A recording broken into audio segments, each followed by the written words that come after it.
Okay, guys, we're going to talk about contemporary Texas. What does contemporary mean? Well, contemporary means modern. Essentially, for our aspect of this, for Texas history, what we're talking about from essentially the end of World War II all the way through to today. Um, is what we're talking about contemporary or modern Texas. Now we're going to talk about modern Texas in terms of size and what's going on in terms of economics.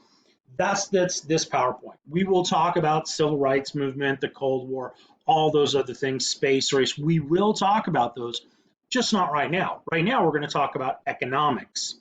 So when we look at Texas, Texas becomes more urban. Urban means not rural like Butterfield, Texas here. It means city.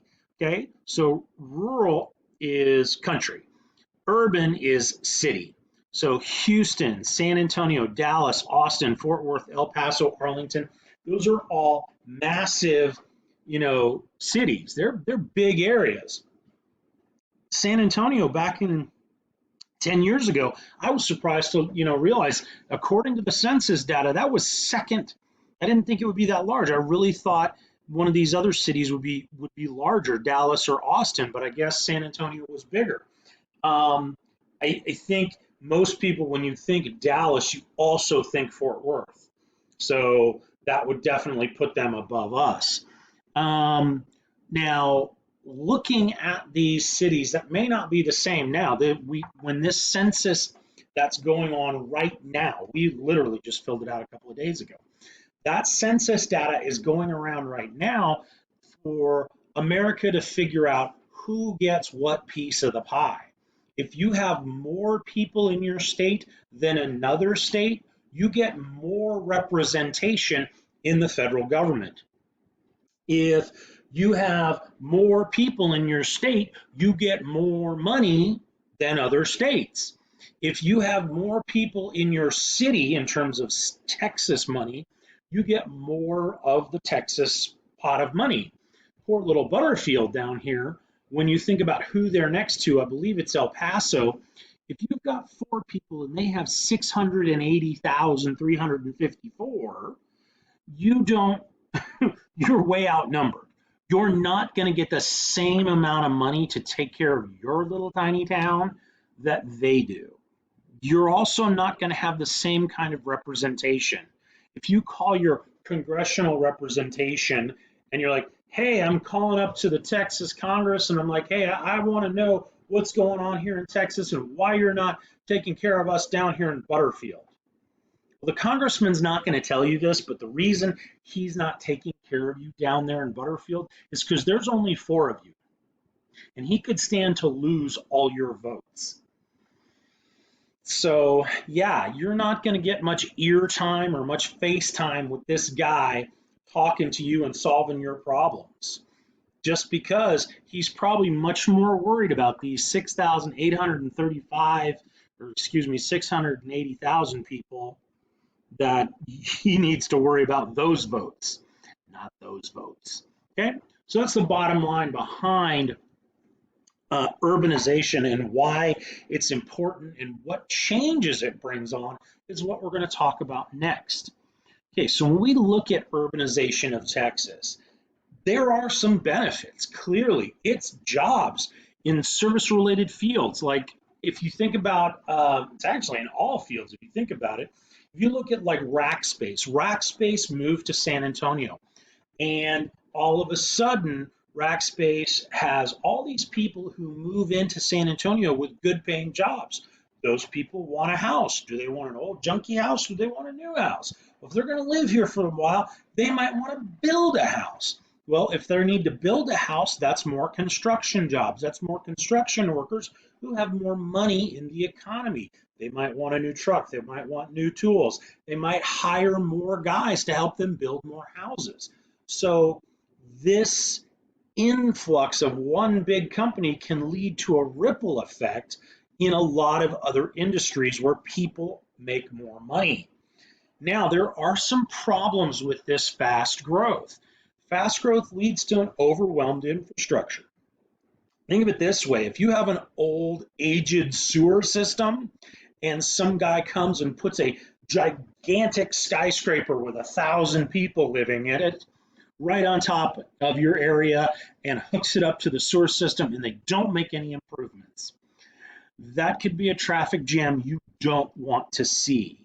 So that's something to think about. Anytime you're adding more and more people to a smaller area or to older, infrastructure, equipment, and uh, pipes and roads and all of that, that's all infrastructure. Now, traffic is a big one for us here in San Antonio. As we're growing, you think about the Stone Oak area. It's one of the most popular areas in terms of new growth in San Antonio, and it just keeps growing. More and more houses, big apartment complexes out that way, and 281 and 1604 is a nightmare to get through every day. So if you think about that, imagine if 10,000 more people move into that area and are all trying to get out those intersections that are now capped. They can't be made bigger. They're going to have to do something at some point, but right now we're kind of at a sticking point where they can't build because of environmental concerns. They really, it's not going to get better if more growth keeps happening in that area. Think about Highway 35 between Austin and San Antonio. If you leave here at 6 o'clock in the morning on your way to Austin, you are going to get stuck on 35. 35 is going to become a parking lot. I have literally been on that trip where I'm sitting on Highway 35. I am in park because it's not going anywhere. That's why they built a toll road, a whole separate highway that goes up on parallel to 35.